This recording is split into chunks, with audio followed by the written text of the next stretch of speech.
Hello guys, आज का हमारा नया टॉपिक है history and discovery of phytochrome and cryptochrome. First इसका इंट्रोडक्शन देखते हैं। पौधे लाइट के प्रति अत्यंत संवेदनशील होते हैं। वे केवल फोटोसिंथेसिस के लिए नहीं बल्कि growth, development, flowering, seed germination जैसी प्रक्रियाओं के लिए भी प्रकाश का उपयोग करते हैं। प्रकाश को पहचानने के लिए पौधे में एक विशेष रिसेप्टर पाए जाते हैं जिसमें क्रेप्टोक्रोम तथा फाइटोक्रोम सबसे महत्वपूर्ण होते हैं। ये दोनों यहाँ पे स्मॉल डायग्राम में दिखाया गया है कि फाइटोक्रोम रेड लाइट या फर रेड लाइट को एब्जॉर्ब करते हैं और एक्टिव होते हैं। यहाँ पे दिखाया गया है कि क्राइटोक्रोम है वो ब्लू लाइट या यूवी लाइट को एब्जॉर्ब करके एक्टिव होते हैं। ये फैक्ट में दिया भी गया है, आपको ये देखिए आप लोग। फिर सेकंड इसका डेफिनेशन देखते हैं। फाइटोक्रोम जो है पौधे में पाए जाने वाले रेड लाइट और फर रेड लाइट को पहचानने वाला फोटो रिसेप्टर प्रोटीन है जो प्लांट के फ्लावरिंग, बीज के जर्मिनेशन, शेड अवॉइडनेस तथा अन्य प्रकाश नियंत्रित प्रक्रियाओं को नियंत्रित करते हैं। यहाँ पे दिखाया गया है कि उसे एक्टिव और इनएक्टिव फॉर्म में क्या बोलते हैं। फाइटोक्रोम को किसे डिनोट करते हैं उसको, और उनके फंक्शन दिखाए गए हैं। फिर है फाइटोक्रोम। फाइटोक्रोम पौधे में पाए जाने वाले ब्लू लाइट या यूवी लाइट को पहचानने वाले फोटोरिसेप्टर प्रोटीन है। जे सीडलिंग ग्रोथ और सर्केडियन रिदम, लीफ एक्सपेंशन तथा फ्लावरिंग और रेगुलेशन में महत्वपूर्ण भूमिका निभाते हैं।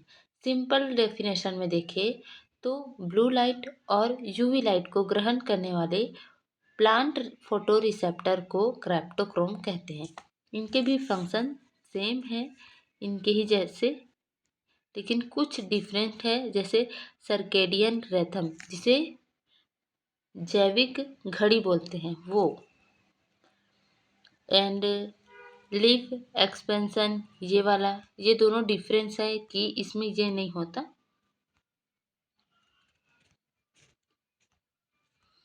फिर थर्ड में दिया गया है history and discovery of phytochrome.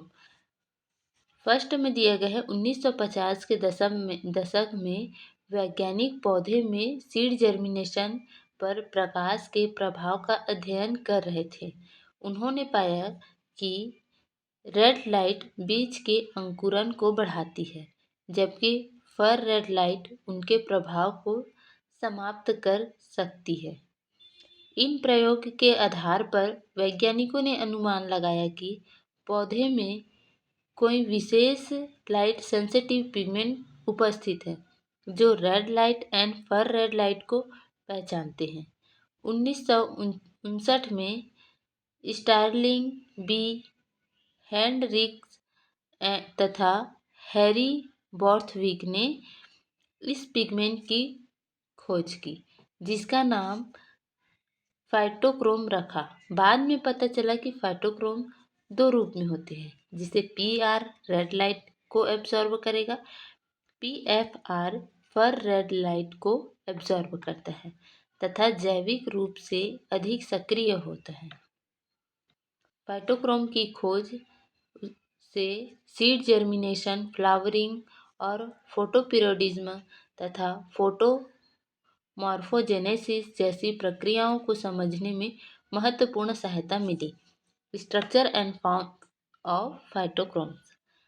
First देखते हैं कि फाइटोक्रोम का स्ट्रक्चर जो होता है एक प्रोटीन से बना होता है। उसमें एक प्रोटीन पार्ट होता है जिसे एपोप्रोटीन कहते हैं और उसमें क्रोमोफोर होते हैं जो पिगमेंट पार्ट होते हैं उसमें। यह फाइटोक्रोम का प्रोटीन पार्ट है एपोप्रोटीन। यह मॉलिक्यूल को स्ट्रक्चरल सपोर्ट देता है। क्रेप्टोक्रोम जो है यह लाइट एब्जॉर्बिंग पिगमेंट पार्ट होता है। यही रेड और फर रेड लाइट को एब्जॉर्ब कराता है। यहाँ पे उसको दिया गया है कि PR क्या है और PFR क्या है उसको। फिफ्थ में दिया गया है फंक्शन ऑफ फाइटोक्रोम। फंक्शन में सीड का जर्मिनेशन कराता है रेड लाइट के आने से। और सेकंड में दिया गया है फोटोपीरियडिज्म ऑफ फ्लावरिंग। फ्लावरिंग के टाइम पे उसे एक्टिव कराता है प्लांट को।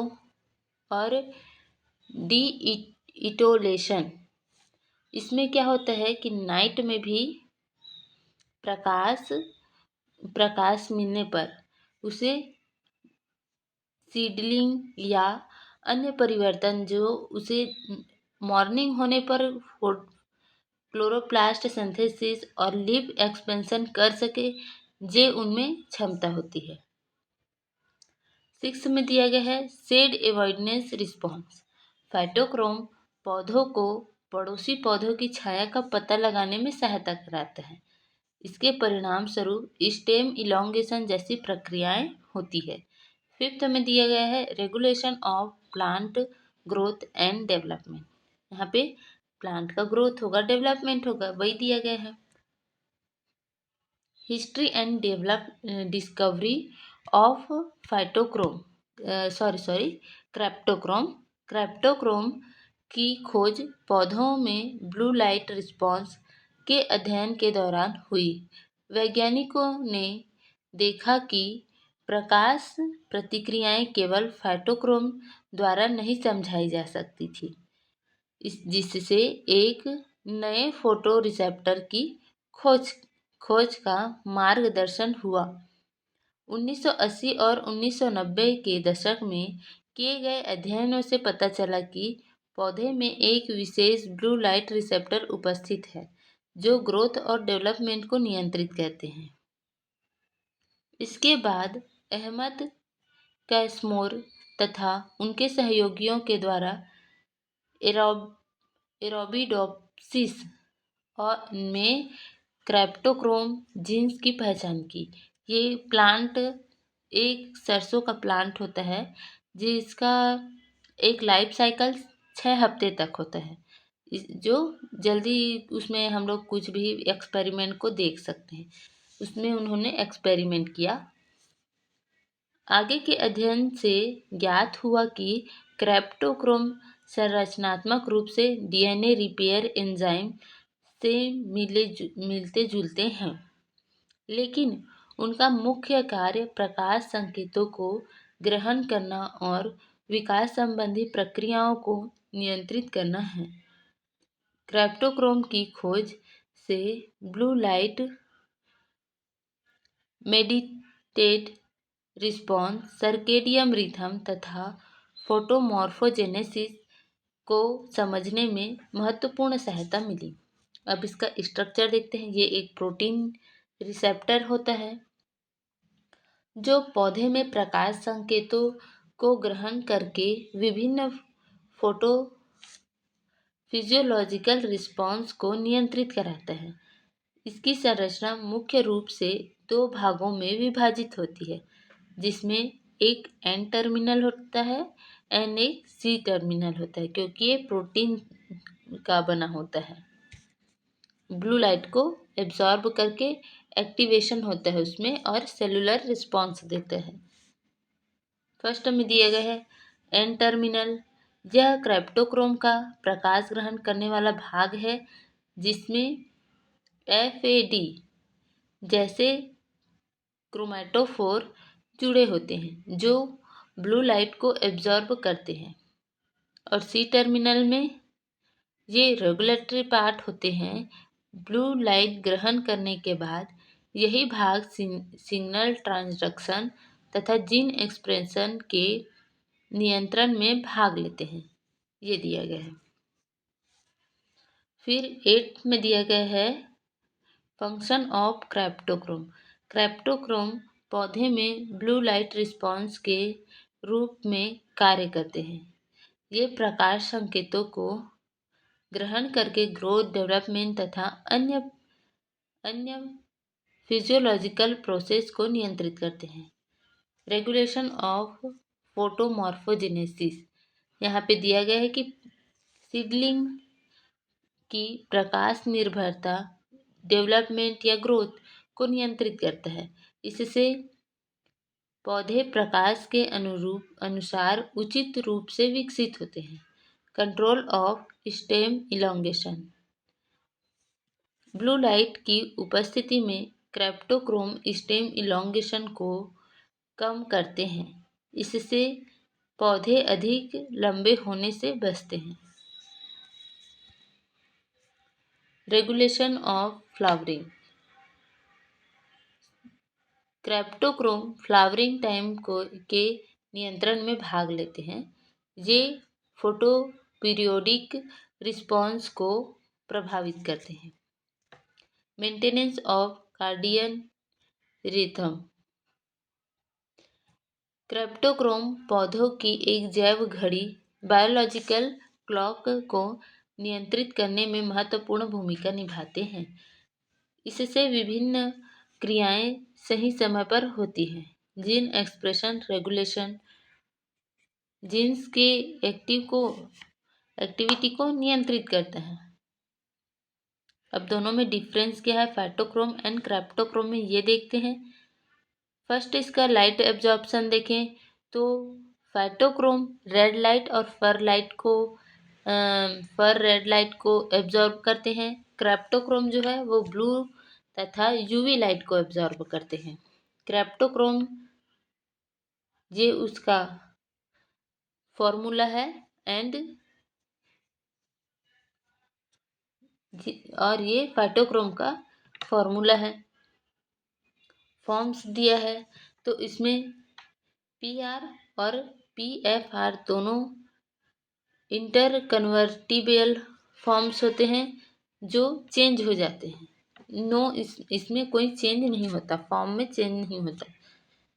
मेजर फंक्शन देखें तो इसमें seed germination, flowering, shade avoidance ये महत्वपूर्ण भूमिका होती है। और इसमें सर्केडियन रिथम तथा फ्लावरिंग रेगुलेशन ये इसका इम्पॉर्टेंट वर्क होता है। फोटोमॉर्फोजेनेसिस ये भी होता है इसमें। सिग्नल की जानकारी देते हैं, इसमें भी सिग्नल की जानकारी देते हैं प्लांट को। अब biological signification of phytochrome and cryptochrome, दोनों में इसका बायोलॉजिकल सिग्निफिकेशन देखिए तो फर्स्ट है regulation of plant growth. Plant का ग्रोथ होगा। कंट्रोल ऑफ सीड जर्मिनेशन होगा। इसमें regulation of flowering, adaptation to light environment. Fifth में दिया है maintenance of biological rhythm. 11th में दिया गया है कंक्लूजन। फाइटोक्रोम और क्रेप्टोक्रोम पौधे के महत्वपूर्ण फोटो रिसेप्टर हैं। फाइटोक्रोम रेड तथा फर रेड लाइट को पहचानते हैं, जबकि क्रेप्टोक्रोम ब्लू लाइट को पहचानते हैं। इनकी खोज ने प्लांट फोटोबायोलॉजी को समझने में महत्वपूर्ण योगदान दिया। ये seed germination, flowering, circadian rhythm तथा फोटोमॉर्फोजेनेसिस जैसी प्रक्रियाओं को नियंत्रित करते हैं और पौधे के बदलते वातावरण के अनुसार प्रतिक्रिया देने में सहायता करते हैं। रेफरेंस बुक दिया गया है। Thank you.